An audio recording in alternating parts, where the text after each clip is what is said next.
So I think this is a great opportunity to work with kids in a budget so you can establish this is the amount we're spending and here's the limits. And then like when you're going through that clothing closet, you can say, all right, we know you need 1 pair of tennis shoes, 2 pairs of jeans, and 3 shirts. And so setting that list and that criteria of this is what we need to meet and this is our budget helps kids in that shopping process know where they're at, where the limits are, and then you can help them determine, is this a need or is it a want? While we might need jeans, which pair of jeans we purchase is going to determine, is this particular pair meeting a need or is it really more of a want because it's a certain brand? So working with a child to understand your thought process, why we have this amount, and what we need to accomplish can make going shopping for back to school easier on all. Summer has nearly come and gone for students of all ages, and that means that it's time to start the back-to-school process of purchasing the required supplies, clothing, backpacks, and lunch bags. Unfortunately, those purchases can put a dent in the family budget. According to the National Retail Federation, families of kindergarten to 12th grade students are expected to spend an average of $875 on back-to-school essentials. On today's Sound Living, prioritizing back-to-school spending. Sound Living is a weekly public affairs program produced by Research and Extension at Kansas State University. I'm Jeff Wichman. Before heading off to the store, Johnson County Extension Family and Community Wellness Agent Joy Miller recommends looking to see which supplies you have on hand and make a list of what's still needed. Joy, as we think about getting ready for back to school, I know one of the things we often mention is making that list. That's a good way to get started. Yes. So creating a list and a plan for going back to school is not only important for those students who are going back, but also for adults starting off this school year as summer ends. We have the lists that come out from the schools, and from that, I guess you can kind of take a look at some of the things that maybe you've had from the past years. Yes. So a great place to start is to gather all the school or office supplies one might have in the house. So that might be finding last year's backpacks and going through bedrooms or offices to create that initial collection of items to start from to fill those back-to-school supply lists. So that's a great way to start without repurchasing everything new that you might need for the school year.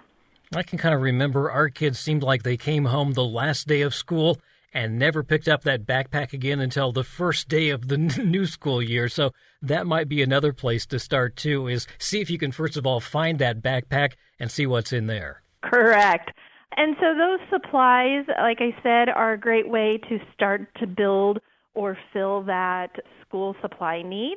But it also can be a great place to fill the need for things at home to complete homework so that if somebody forgets a ruler or a calculator, that those supplies are at home and they can finish their homework along with that.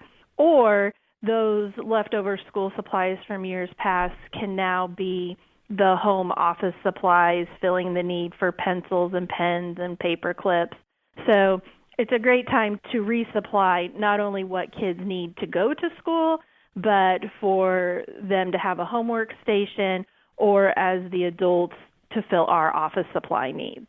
I know one of the things that we often run into is just, are the supplies available? Because as everybody starts to buy these all at once, sometimes some supplies can be a little bit limited. They can be. So you may have to go to multiple stores. The great thing about being in back-to-school season is lots of stores are carrying the same supplies that might be needed. So they're carrying more or extra than maybe they have. So maybe, your local Walmart or Target has run out, but another office supply store may also have extras that can help fill that need.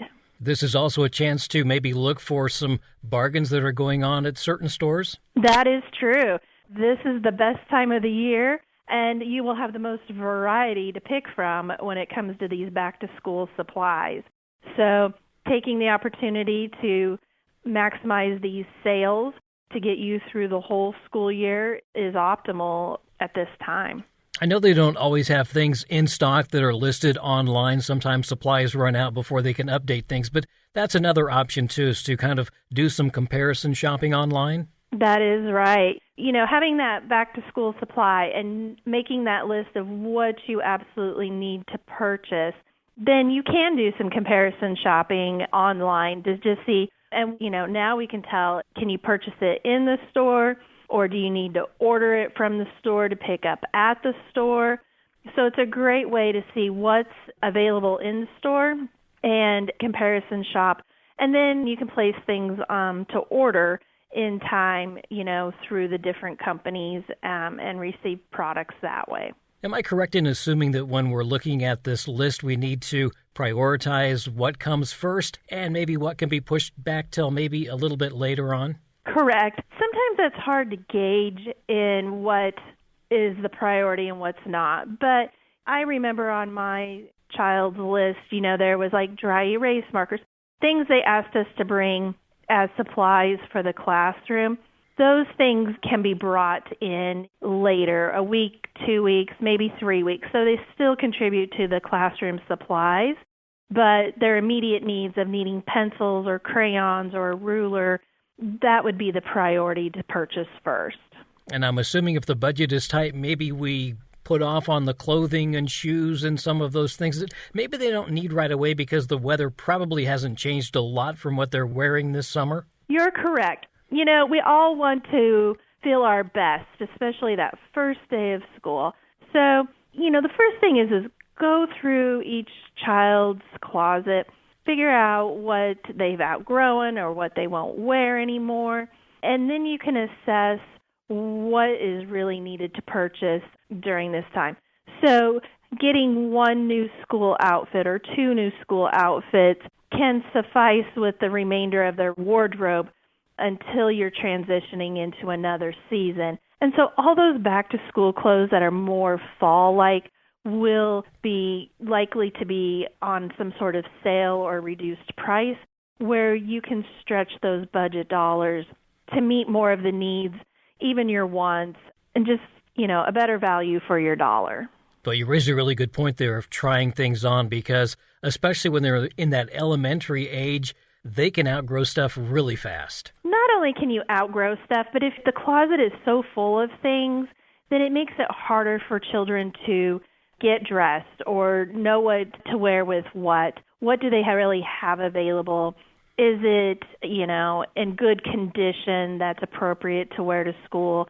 So without, assessing or going through the closet and cleaning out things, you may run into roadblocks or what might feel panicky because, they don't have what they need to wear or they can't figure out what to put together to get ready for the school day. There are also a lot of opportunities to maybe do some garage sale shopping, maybe look at some of the secondhand stores as well. Yeah, so secondhand stores are a great way to get some more unique and really good value pieces with that. So you can do a combination of some new, some repurposed clothing to create a new look for the back-to-school year.